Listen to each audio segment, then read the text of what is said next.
We get up in the morning, we put on our boots, we get in our car, our truck, our motorcycle, and we drive to work.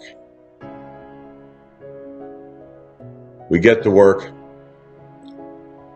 we throw our drag bag on the truck, make sure we got all our tools,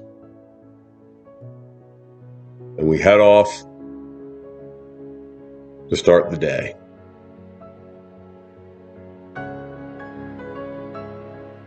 We ride with a guy we've ridden with for a while. We know his wife, his kids. We know a lot about him. We spend a lot of time with him.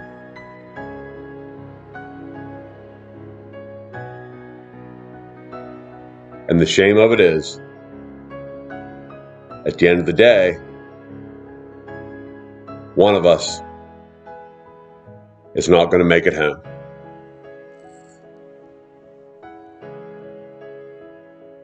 I want to talk about lineman fatalities. It's scary. It's a tough subject. And I really don't want to talk about it. But there's a need to talk about it. The information I'm going to share with you today, I've gathered from the ESFI website, which is the Electrical Safety Foundation International.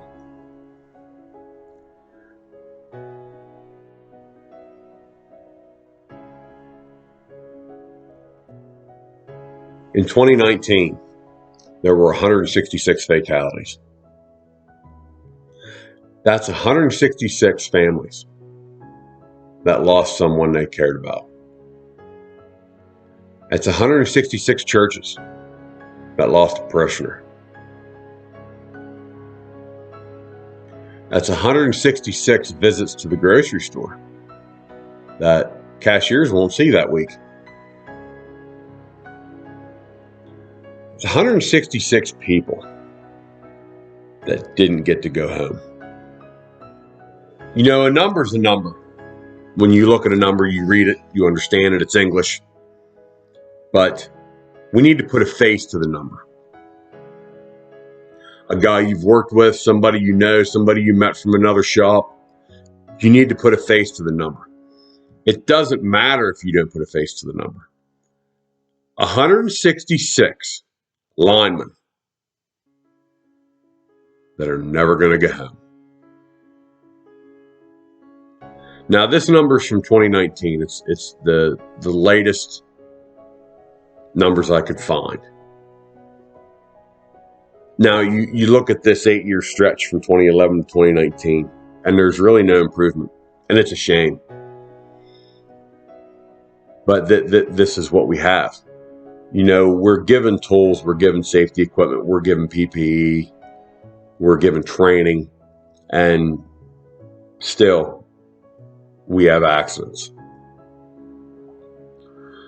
In the pie chart below, you can see the different aspects in which fatalities have happened. But still, it's 166 fatalities that should have never happened. One is too many. 166 was horrendous. Now, of these 166, 11% of them were ages 20 to 24. That's very young. Man, that's barely starting out. 30% of them were 25 to 34. Now, even though that's early in your career, if you start out straight out of high school or even a little bit after high school, you are a dependent on educated lineman at that point. 27%, age 34 to 44. That's a 10-year stretch, but still, it's unacceptable. 17% from 45 to 54, and then 13 from 55 to 64. I can grasp why the percentages go up and then down with the ages, just by knowing linemen and knowing the experience they have and the mentalities you have as you get older. We're all very immature when we're young, and you get wiser with age.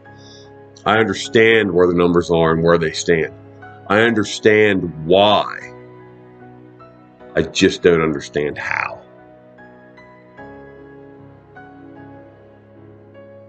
Now, rule out the fatalities. Take them out of the equation for now, and just talk about injuries. Just injuries.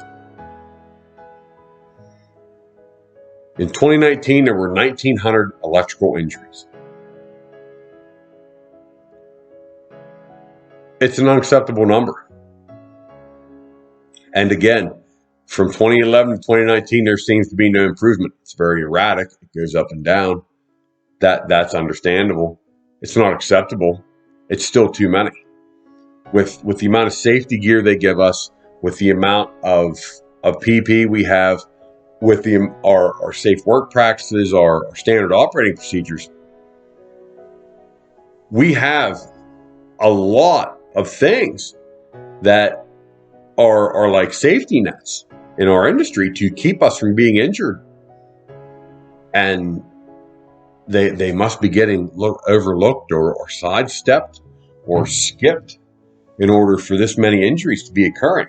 These aren't trip and falls.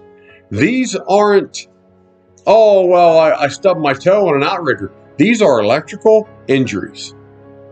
Electrical injuries.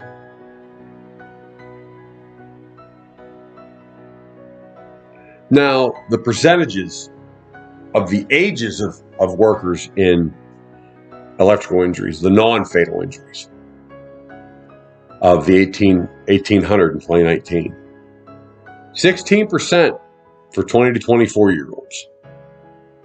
25% in 25 to 30-year-olds. 12% in 35 to 44-year-olds. 32% in 45 to 54. 55 to 64 is 14, and 65 over is 1. Now, I would believe that once you're at 65, most guys retire. I would believe that would be the 1%. Or you're in a supervisory role. I would think in my mind that once you've hit 55, you're probably in a supervisory role. That would be the reason for the low percentage of injuries and fatalities in that age bracket. But for injuries, this doesn't. There's too much fluctuation in numbers for it to make any sense. I don't understand why 45 to 54 you would have 32% and the next bracket down would be 12. Still too many, regardless of what I think or what I believe the numbers should be or why they don't make sense. It's still too many. One is too many. So we've looked at the numbers of fatalities and injuries. We've put a face to the number. Somebody we work with, somebody in our shop, or somebody we've worked with in the past or we know. We've put a face to it. We've put a face to people that are injured or don't get to go home. The people that would go to church, or you'd see at the gas station on Saturday morning, or you would play cards with, or you met at cookouts, or you would see at the PTA meetings. We've put a face to the fatalities and the injuries. In doing that, we put importance into the safety regulations we have and the tools we use. By putting a face to the number, what we do is we personalize the need to practice safety, to do our best to keep us and those around us safe, to properly use the tools and the safety devices, and the safe work practices and our standard operating procedures, our switching procedures, our tag-out lockout procedures. What we've done by putting a face to the number is we've caused ourselves to work safer. If I can leave you with one thing today, if I can leave you with one thought in your mind today from watching this video, what I want to leave you with is I want you to promise that you will work safe and get to go home. That's what I want. I want you to say, I will not be one of the statistics next year. I will be the one that gets to go home. I appreciate your time, everybody. I really do. If there's anything you'd like to see or anything you'd like to hear, drop me an email, nddowntheline@gmail.com. Leave a comment in the comments box. If you think maybe I shorted some information in this video or there's something more you'd like to know, drop me an email, let me a comment. If you liked it, like and subscribe. Until next time, stay aware, stay safe, and I'll see you down the line.